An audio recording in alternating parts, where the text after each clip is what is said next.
Welcome to the Secrets to Mindful Health, where we explore the hidden truths of wellness in all its forms. From physical and mental health to spirituality, join me, your host, Beth Warren, at Nourished by Beth on Instagram and TikTok, registered dietitian for over a decade, and single mom of 6, as I share my personal journey overcoming challenges towards self-love and wellness. Together with my guests, we will inspire and motivate you to prioritize your well-being and create a life of balance and fulfillment. Let's embark on a transformative journey towards a healthier, happier you. I'm glad you're here.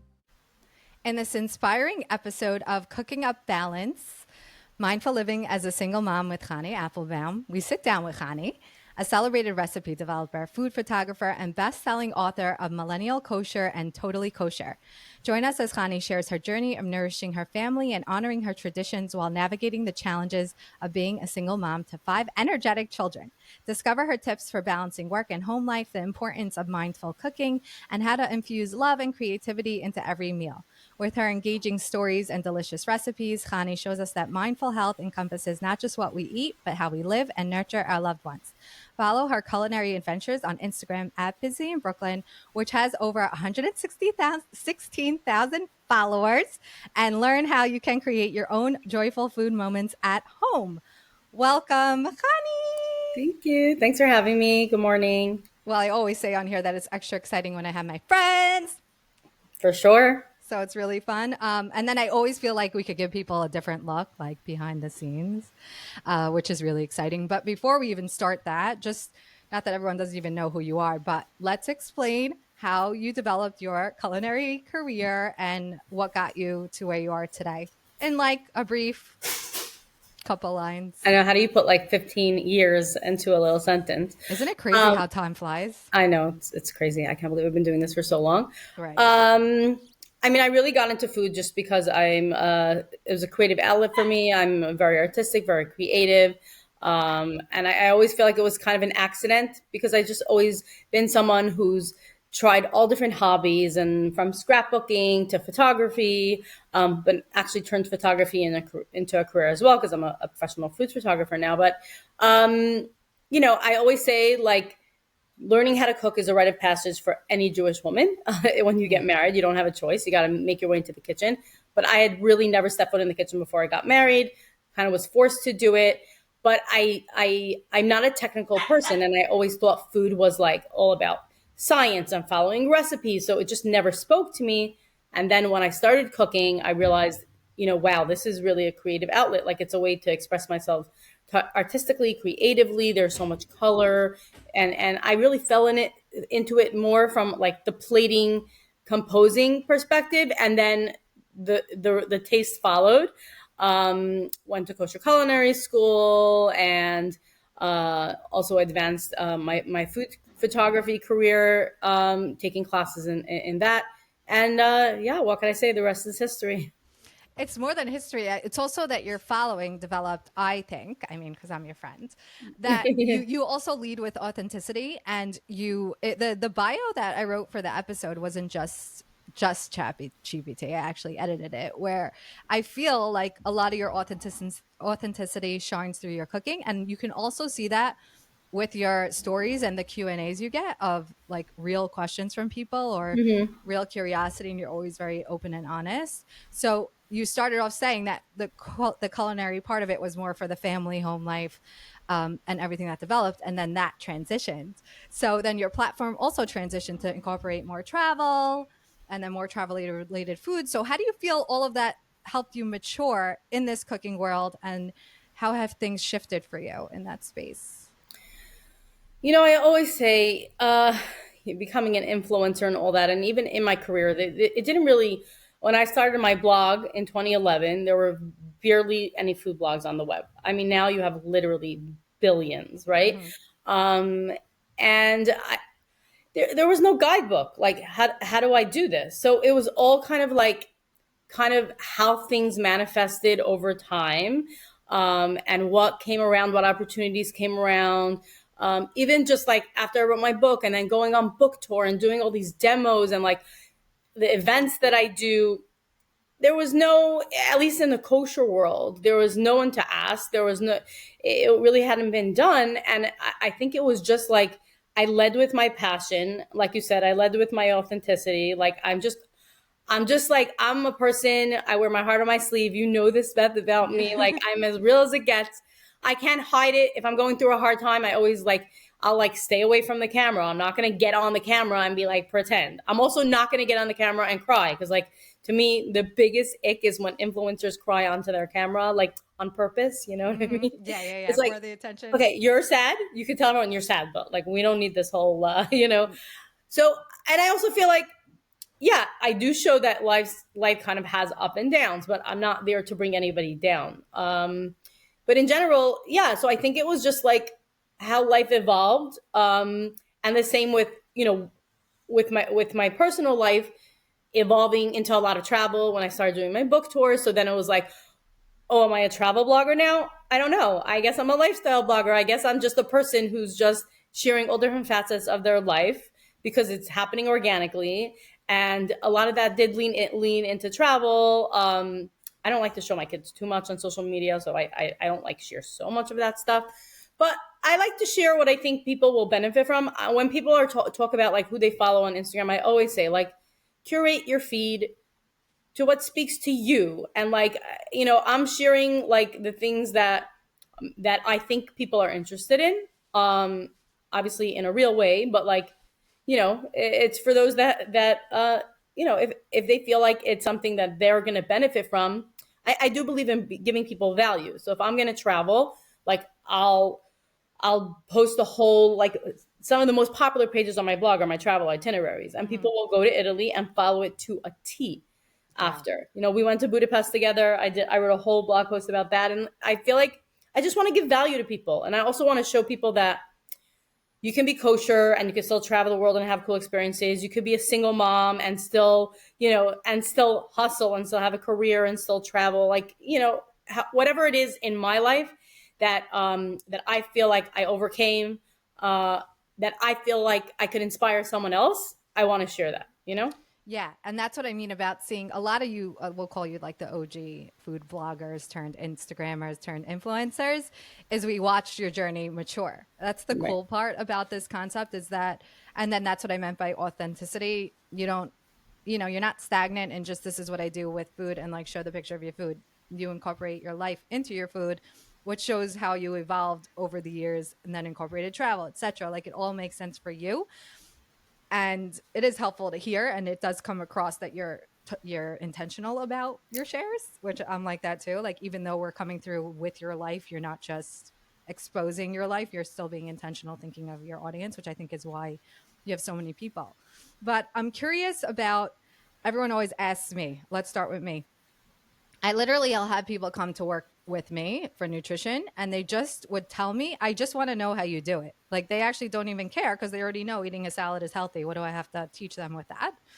Like, how do you do it? And I'm like, is that how I come across? Like, this is easy? Because this is not like, am I missing something? And then they'll tell me, no, you're transparent. I do sometimes share the challenges. I do have the tiers, let's say once in a blue, to show that. And I felt like it's such a good opportunity for us to kind of share some of that. And even if you lead with maybe the questions you get in the Q&A, because some of them are very, I don't know what the right word, direct. Yeah, that's a good word. Yeah.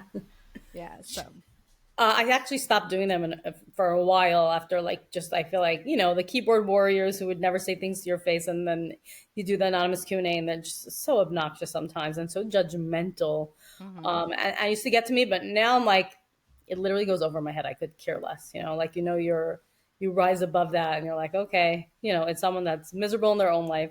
But yeah, I wish it was like people could just be honest and upfront. Like, why does it have to be anonymous Q&A? Just put a regular box, and you could just, if you would ask it to me in person, then you would ask it to me in real life. That's a side note. In any case, listen, we've traveled quite a few times together. We make good travel buddies. I always say when you travel with someone, it's literally like you're married to them. oh my Because God, like legit. you're with each other when you're hangry, you're with each other when you're tired, the good, the bad, the ugly. And it's like, you're having your meltdown here and you're this and that. That you're really good friends when you can overcome those things and just get up and then go and have fun and also be there for the good moments and the bad. because Yeah. that's life. That's real life. But I've watched your struggle, like just with balancing and making things happen, and just things unexpected.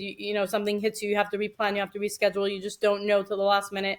I feel like when people are watching on it from the outside, it's like, wow, like, like she got divorced, she's traveling the world, like look at her, but like they don't know what it took to get there, and it's a lot of moving parts, and also just like, not only that, besides for physically moving parts, like emotionally, every single time I leave my kids, I have like tremendous anxiety.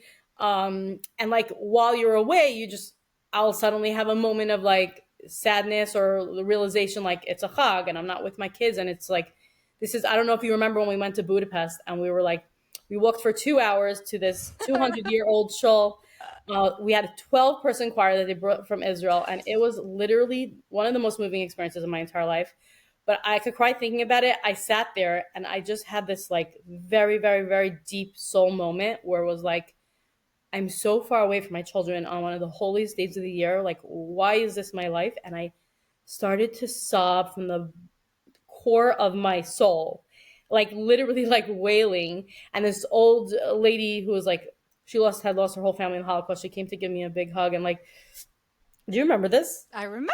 I was just letting you But talk. like, you just like, these are things that you experience that like don't make it to social media, and from the outside it's like, oh wow, cool, look at her, she's on the Danube and whatever it is, like. But these are the real moments in real life, and I think that people don't always get to see the struggle. And also like so many people reach out to me who are like contemplating divorce and are like, oh, like it seems from like following me like, oh, life is so easy and life is so good. I'm not showing the hard parts, and I always say like, you know being in a marriage that doesn't serve you is hard, and being divorced is hard. Choose your hard. They're both hard. It is so hard. um and yeah, I mean, and like, I think it's easy to watch someone's stories and think that you see a whole picture of their life, but everyone has things that they're not showing. Like I said, it's curated content. I don't need to show you the meltdown. Yeah. I always, I love planning trips for other single moms and making groups and going together, and I'll say everyone has moments on their trip where it's like they're really missing their kids, or something happens at home, or whatever it is. There's like always, I think we get it. We get each other. Single mothers speak a language that we just kind of understand each other. 100%. I mean, you touched at the end where you said it's curated content, but and like kind of what are we really here for on our platforms? Like, let's all be honest. Like, you are here for the food. You want to see the travel. Like, it's not, you don't really want to see all the down moments unless you just sort of want a gossipy feel, which we're not here for either. Yeah. But I remember when we also went to Guatemala together. I mean, we should probably list. I don't even know. We don't even need to know that, guys. We went on so many trips together, and we're only going to go one more. Guatemala, Budapest, Colombia, Colombia. running through coffee fields on horseback for like 4 hours. That was a You know, memory. it's also very funny. We vibe together, but we're very different in a lot of ways. Like even things we like to do, we connect in them because I think we both like to experience things, and I think we're always very open when we travel, and we want to like do whatever the lay of the land is. But like Colombia, when the horses showed up to the Chabad that we like horseback rode on. This is not like luxury. They come on the beach holding on to the front. It's like a Colombian comes from his stiebel. I don't even know what these things are called. And he comes with these horses. You're like, are those for us? And we went horseback riding. We couldn't get off because it was over 2 hours of a horseback, literally in God knows where, tiny woods where when you feel like you're falling off the horse because they're going in such a single line. Literally going through the forest and leaping down like, I don't know what, but like cliffs. And Yeah, and Chanie at one point you're said, not even "Guys, wearing I'm a not." helmet. Remember, you're like, "I'm not going back on. Like, I'm just not going back." We're like, "What do you mean? You were stuck an hour and a half, middle of nowhere. Like the only way back is through. Like, got to get on the horse. Get back on the horse." We legit couldn't walk for 2 days after. It was crazy. That was funny, but then also I think I like everything you want to do. I don't. Oh wait, you also don't love to hike. That's Yeah, I another thing. like more mild hikes. Yeah, Yeah, but we always find a common ground. That's like the nice part. I always value we like both not love coffee, so that helps that helps. big time. Yeah. I think, oh, and you go to sleep late and I wake up early. That's a very, that And you talk go to about sleep married early. Yeah, couple. Yeah. yeah, Talk about married couples. That's one of those that you just got to vibe around someone, but you learn. And I always value you and I value the company, which is another thing that with the single momhood people don't realize is like the importance of support and building a community within the network of single moms, which is very interesting, even locally for me. Like it's a little, I don't know. I don't feel everyone is even so open in that circle. Like they have to kind of not feel shamed or like they're alone in it and be more open to go out of their comfort zones to meet people. You've introduced me to so many people, and I was, especially more in the beginning, like just quiet, there in those scenes. yeah. I'm thinking of our Guatemala trip. I went to Guatemala and you pulled me into this group of girls that pulled each other in. And next thing we know, we had like 8 single girls going to Guatemala, which was one of the like transformative trips. That was, I think, well, Budapest was first, and then we did Guatemala. So it was still my early days of separation. I think we were around the same time with this. And I remember what you were sharing, where because we were so many people and everyone was kind of outside their comfort zones, people came alone, kind of acquaintances. And I think that concept of being so far away, like kind of lets things come out. And a lot of us shared different moments of like emotional, like I want to just be with my kids. I remember that was like a very emotionally heavy trip, trying to give everyone support and space. It was like a balance that I found very interesting. So you're right, things do come up and people don't realize that part. And I don't know about for you, but these days it's feeling a little less to me like two separate lives. But in the beginning, it felt like I have two totally different lives, Totally.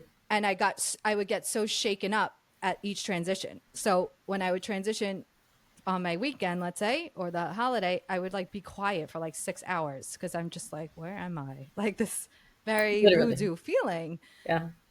And then the question, yeah, like, this is my life. Is this my life? Like, this is really my life. It still comes up where I'm like, Yeah. this is interesting. It's my life. But what we're trying to do, I think what we did great together, yay for us, is we really try to make the most of our time and say, if we're going to be alone, let's travel. And by the way, we get away with some crazy budgeting travel. Like people, that's another misconception. Look at them jet setting. Guys, I had to carry toilet paper into Guatemala bathrooms. Like, I'll never forget that trip. Like, I'm like, who am I traveling like this? That I never used to, like, I never thought I would carry my own toilet paper into a stall in, what are they called? These places that are not hotels, Hostels. hostels. Yeah. So like times have changed and I just opened myself up to that too. That's a big deal too, especially when you're budgeted and you want to do things. There's a crazy like world of budgeting travel out there. Yeah. Yeah. I would say like I'm at a point in my life that I don't want to stay in a hostel, but I definitely don't need to stay in a 5-star hotel. And that's also the beauty of traveling with a friend is like you're not married to each other, so you each when you split it, you're splitting it. Mm-hmm. So it makes it much more budget friendly.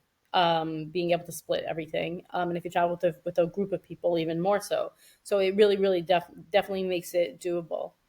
So And for yeah, single moms, there are these. Well, first of all, you try to be a pioneer in this. You really do, even with me. You pull each other in, so everyone could really feel encouraged to reach out. And especially when it comes to travel, people really look for people to travel with. You know who I'm still in touch with? Rachel or Rachel from from where? Guatemala. She's a I don't digital remember. nomad. Everyone should follow I'm. her. She's Oh yeah, yeah, yeah, yeah. yeah. Yeah, she's I great. still follow Nuttic. her. Yes, I ended up going to Nicaragua myself. You know that Yeah, I did that. So you guys, you just get even a little more crazy, and but that's also because no one's around my time. It was like a yeshiva, like my kids' yeshiva week, and I like reached out to her for support and like co-op to do it. She's like, "No, you're okay." I'm like, she's in like Africa, like by by herself. herself. Yeah, Yeah, it's she's amazing. crazy. So it's a whole I think world.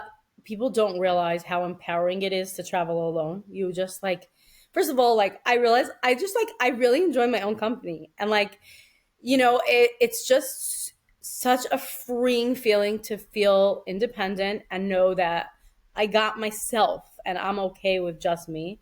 But going back to like why I started doing this, I remember like the first Chag, it was Sukkot when I didn't have my kids and I was in my mother's house. I moved into my mother's house and I was literally just like, I mean, I was never away from my kids my whole like ever. Like, and it was just like somebody takes your limb off your body. Like, I couldn't breathe. I was just like worried sick about them the whole time because you get hug, you can't call them, and I felt like I couldn't find my bearings. I couldn't, and I was rolled up in a ball, just crying and like how is this going to be my life? And I just made a decision like there and then that I'm never gonna do this again. And that's why every Chag comes that I don't have my kids, I'm like, I'm going to travel somewhere cool. I want to explore the world. I'm gonna, go out of my comfort zone, challenge myself, meet new people, distract myself because you're busy traveling, so you're just not like sitting there thinking that the whole time.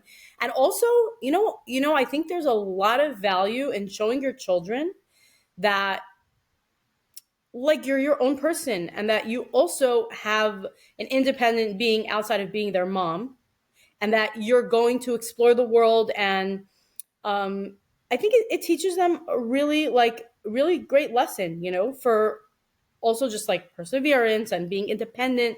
I really try to teach my kids independence. I think that's super important. I think in our society growing up, it's just kind of natural for women to be very dependent on their husband financially, socially, in so many ways. And I think that just friendships are like really underrated. Like just having female support, female empowerment, and like we really, especially like in the single mom world, we need that because we get each other and we can hold each other up. And I feel like we're the type of friends, we don't talk every day at all, but like if either of us is going through something, we'll just text and be like, can you talk, and talk it out and be like, this is what's going on, like, and you've been so supportive to me, like, and also just I think we're both people that are we want the growth, like we want to continue to push ourselves and strengthen ourselves and like not be stuck. Hmm. There's nothing worse than being stuck. Yeah. I think Yeah, the whole process is like a learning process. It literally feels like a little bit of a rebirth. That's how it uncomfortable it is is at very first. much a rebirth. Yeah. Yeah. So we're still like kind of learning as we go. It's like a whole new cycle of life, so to speak. And thank you because you're a big support for me too.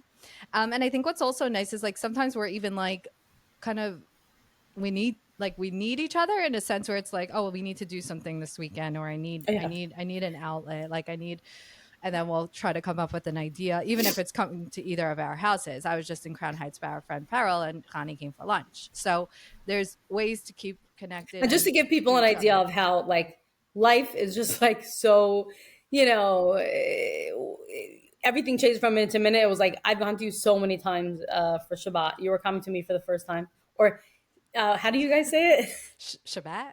Shabbat. Shabbat. The Shabbat. first time Beth told me Shabbat, I was like, "What language is Yeah, that?" Syrian culture over here. Learning the deal lingo. Anyway, so you're actually finally. I was so excited to host you. I prepared the whole room for you. I changed the linen. And I was excited. I'm gonna cook and this that, and like I ended up in the hospital with my son. And like had to cancel like last minute.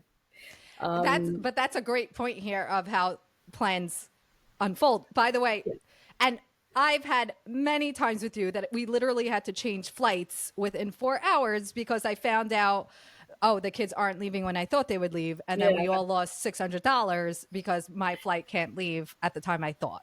yeah, And we're all a little bit like, okay, this really sucks. What am I going to do? But at the same time, we both completely understand that there's nothing to do and this is our life. And like, okay. Like, so I rolled with it. And what happened, what Connie's referencing is I was going to go to Crown Heights, guys, like Crown, Crown Heights. And now, meanwhile, I go pretty often. It's a very cool area and really nice. You have the park there, you have the botanical gardens, you have like a lot of cool stuff. And ended up going to my friend Paro last minute and we all made it work. And then this weekend, Connie came for lunch. So and Peril, by the way, I met through Connie on the Guatemala trip, but originally we all met her camping. We didn't even discuss oh, camping. camping. Oh my God. Okay. The first time I ever went camping in my life was with Beth, and Yes. and you also. It was your first time. I'm just laughing because I'm talking about taking the toilet paper outside the Guatemala toilet. Imagine what camping was like. Apparently glamping just means that there's a porta potty.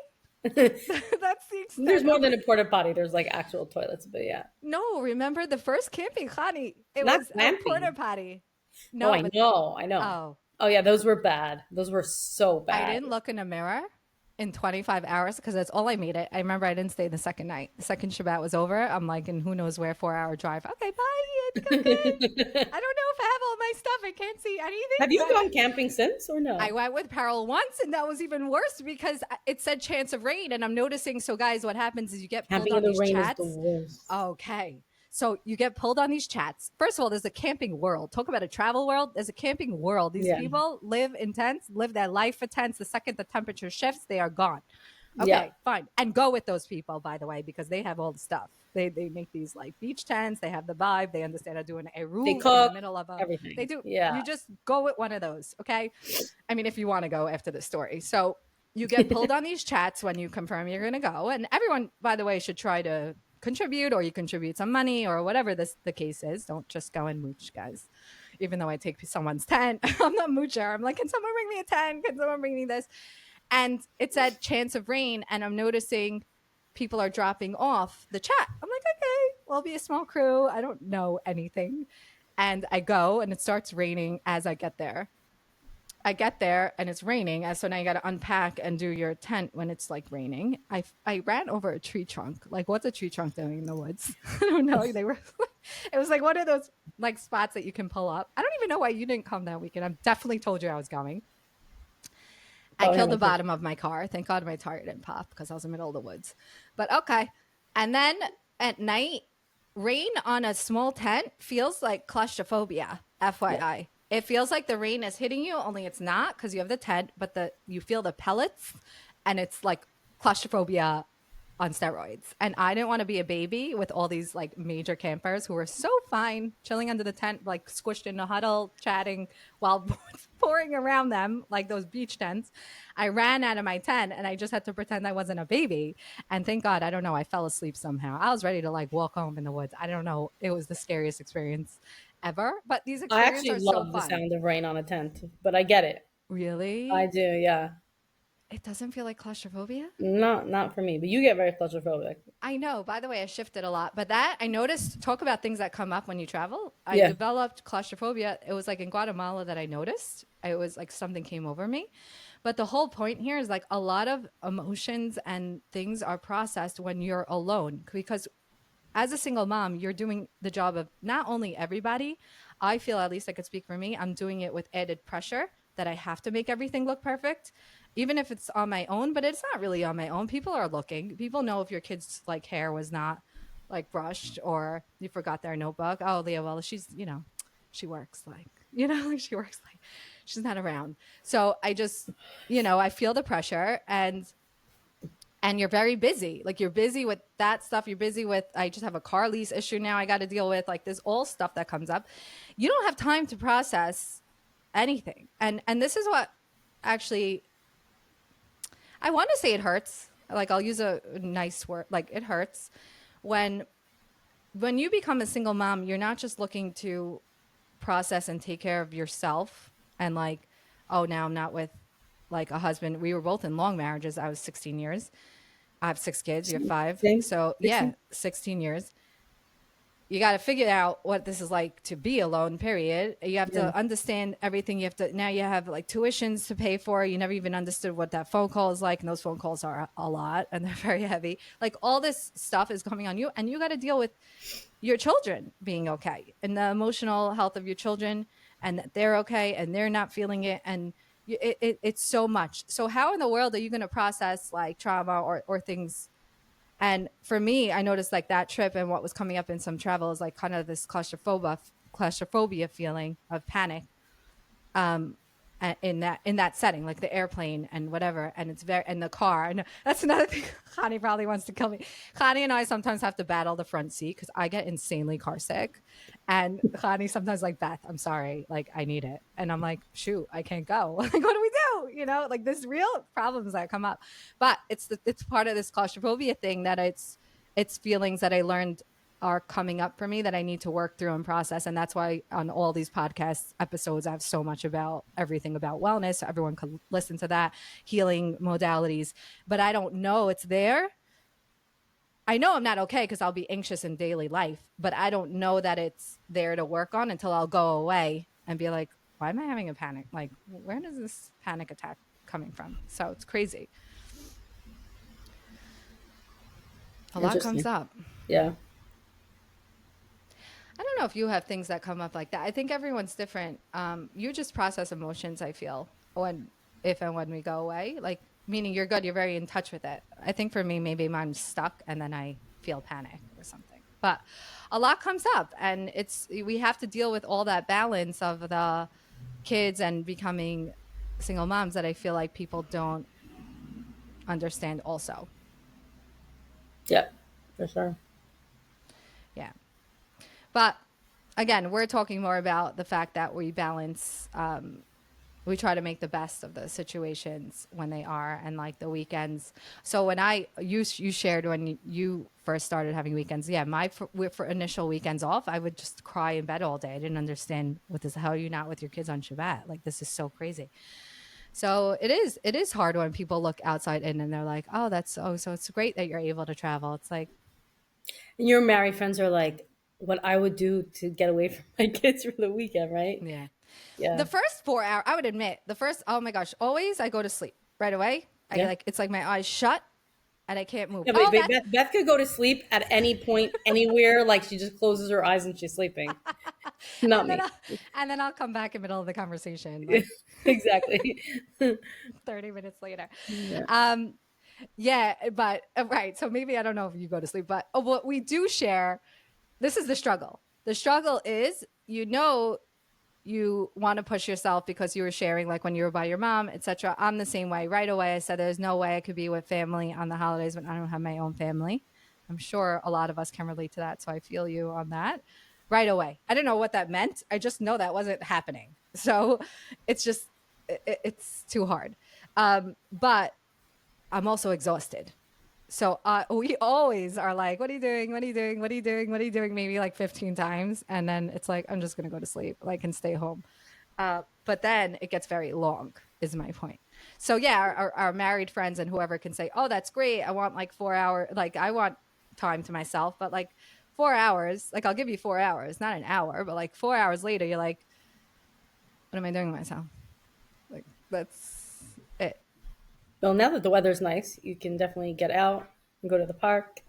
But yeah, I find the long Shabbosim very difficult. Yeah. I'm not a reader, so that's hard. But you touched on it, like going for a walk. It's interesting. So I associate everything with wellness, weight, everything with like self-care, like understanding that you like feeling good for yourself internally, whatever that means. And it has to come from that place of wanting to take care of you, in a sense. And You're really good about that. I definitely learned that from you, because it doesn't matter how crazy your life is, you are going to carve out time for your self-care. You always, like, I've seen you do it. Like, the things you'll do to just get in your workout, to just move your body, because you know that if you do not do that, you are not going to survive. Like, that's it. So I'm not like, I will just push myself till I physically can't anymore. And I struggle with that. I struggle with making time for self-care. Yeah. I see I wouldn't even call it a struggle for you. I see you're like kind of back and forth with it, but I am very proud because you do push. Yeah. I feel when you need to push, when you know you really need to push, like I think there was a recent trip. Even Colombia, your second tale of Colombia, when you're deciding, should you do it? Should you not? What should you do? And then you did it. And then remember, you went out, like you traveled alone to get there, and you did it. And you didn't know if you should do the steps thing because there was so many steps, and you did it. It was so easy, by the way. It was so easy. Guadalupe. But all of that is battling your brain of like, is this good for me? Should I do it? But I'm also so tired, but I also don't feel like it. Like I feel like all that comes to the front for us all the time, because we're always in these positions of should I, shouldn't I? Because it's not the status quo your life. It's like what shoe is going to drop now, or where is this going to go, or how's this going to, like, it's just so different. And for me it's very different because I was always a big planner, and now I'm like last minute planner, and that's different. Right. It's a crazy life. But I don't know. I'm grateful for it. Do you feel like we have anything to share with people who are either becoming single mom? Well, we'll do one where people are becoming single moms, maybe some tips that you would do, like looking back that you feel like you wish you knew. We'll start there, and then we'll end with what we feel we want other people to know, like some tips or how they could best support single moms. Okay. So the first one was about people who might start becoming single moms. I would even think about this too. What do we wish we were told or know? I think this is like super important, and this is important for people that are married also. I think that especially in our society, women don't have financial independence. They don't have the knowledge. They have no clue what, when, where, how the bills get paid. I mean, I have a friend whose husband suddenly died, and it was like she never paid a bill in her life. She had no clue where anything was. I think gaining knowledge, whether you're married or single mom, understanding, you know, your finances is super important. I agree. And even sitting down with a professional and looking at your budget and saying, okay, you know, in the beginning, you're like, things are really, really tight, and well, not just in the beginning all the time, but I think just you know, understanding like what needs to get paid, when needs to get paid, where you can cut corners, being able to make time, you know, to put away money so you can invest in self care, whether it's getting yourself a manicure or going out with your friend once a week or going on a trip. You're not going to survive it without that, because we're literally in a position where like we're constantly giving. We're just on the giving end. We're taking care of our kids.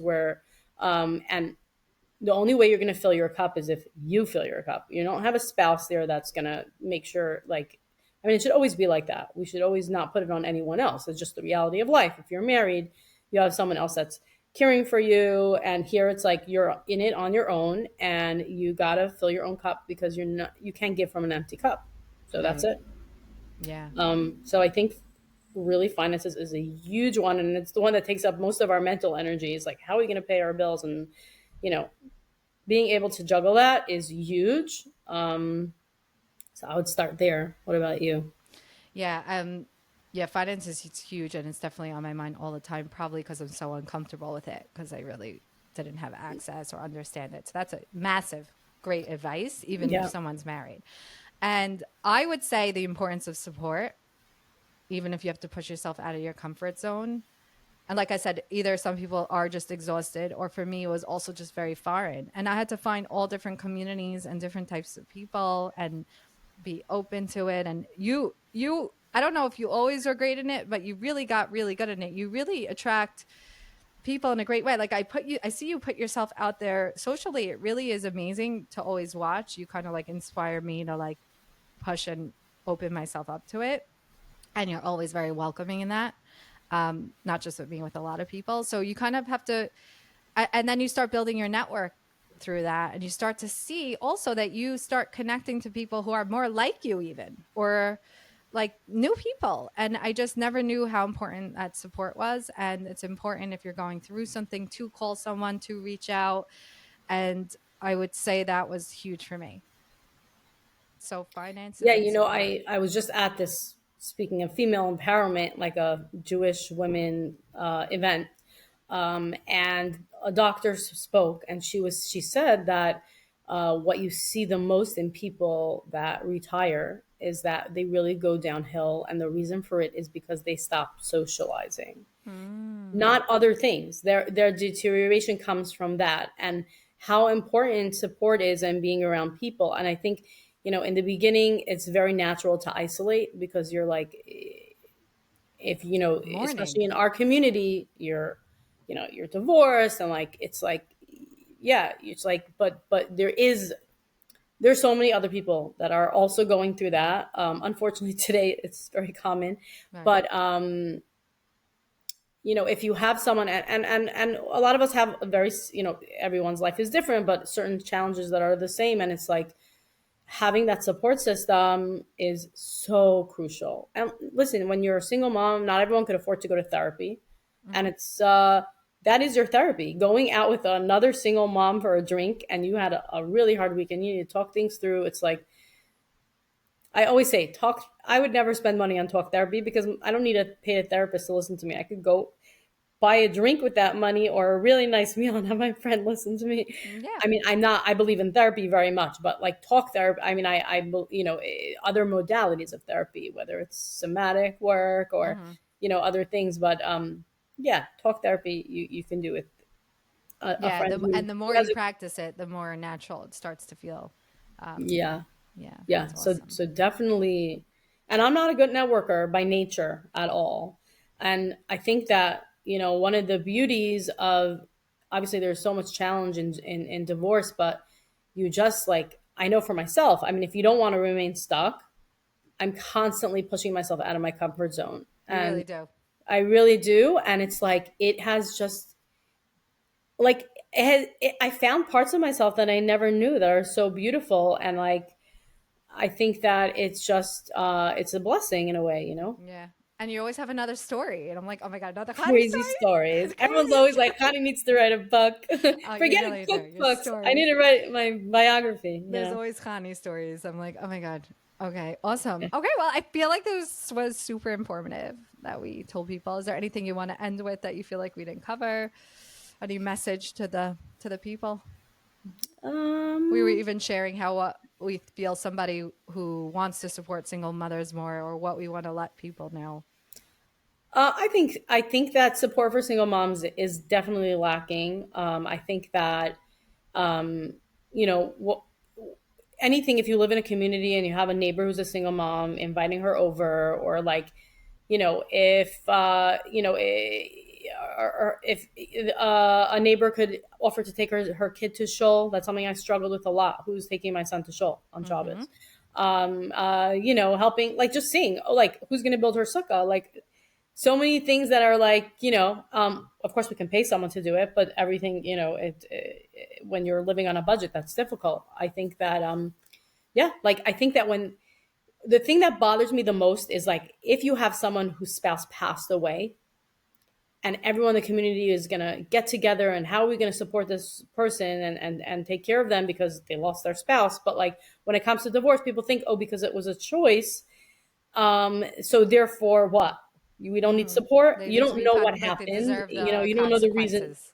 What? That they deserve the consequences of that. Yeah, and you don't know why it happened. It's not for anyone to judge, and I think that a big part of being part of a Jewish community is, chesed and giving, and that's a core value of being a Jewish person. And it should extend to single moms and to single dads. Single dads Right. need that too. No, So yeah, amen. And chesed doesn't have criteria. I mean, you're not supposed to know people's stories. That's what exactly. chesed is. And Yeah. chesed could even be anonymous. But I completely agree. Throwing me a bone, I promise you, it makes me cry. Like the littlest things, like you took my garbage out. You put it on the street, so I don't have to do it at 5 a.m. when I got to go commute to Brooklyn.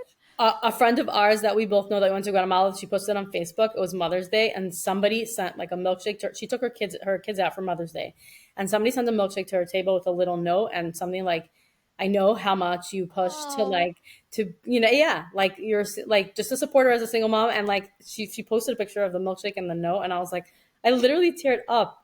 Like, is that not the nicest? It's it's such the a nicest small thing. gesture, and you could literally make someone's like It month. could be the smallest gesture. It's like this handyman who like took a necklace that fell down the drain and didn't charge me. Like got it for me. He's like, oh no, Wow. it's fine. Like these little things that I acknowledge and appreciate and are so helpful. But yeah, Yeah. these little like pats on the back, we need it. We actually really need it. Yeah. Especially when we're always feeling like a little, let's say, defensive or like pressured. When you give someone and like someone did a professional media reel for me, and he's like, no, it's fine. I know you're going through things, like take your time, like it's fine. And I'm like, really? And I always like cry. So it's like, it's the little things that it doesn't, of course, money is amazing. Giving discounts is amazing. because it's really very hard.